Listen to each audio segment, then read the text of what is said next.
తలనొప్పి వస్తే అసలు చర్చికి మానేస్తుంటారు. చిన్న తలనొప్పి అది అంతే.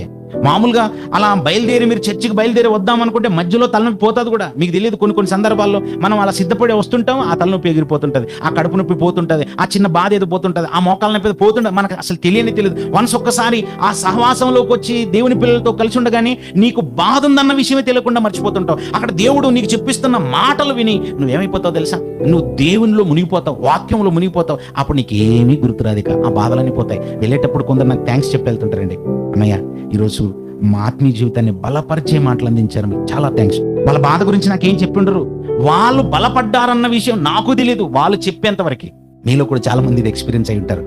ఆ ఎక్స్పీరియన్స్ ని దేవుని సన్నిధిలో పొందుకోవటం కొరకు దేవుడు మనకి అవకాశం ఇచ్చాడు. కానీ మనం ఎలాంటి వాళ్ళం తెలుసా? అలా మనల్ని బాగు చేద్దామని దేవుడు చూస్తుంటే బాగుపడకుండా ఇంకా దూరంగా వెళ్దామని చూస్తుంటాం. అందుకే ఇప్పుడు సహవాసాన్ని మానకూడదండి, ఎప్పుడు మానకూడదు.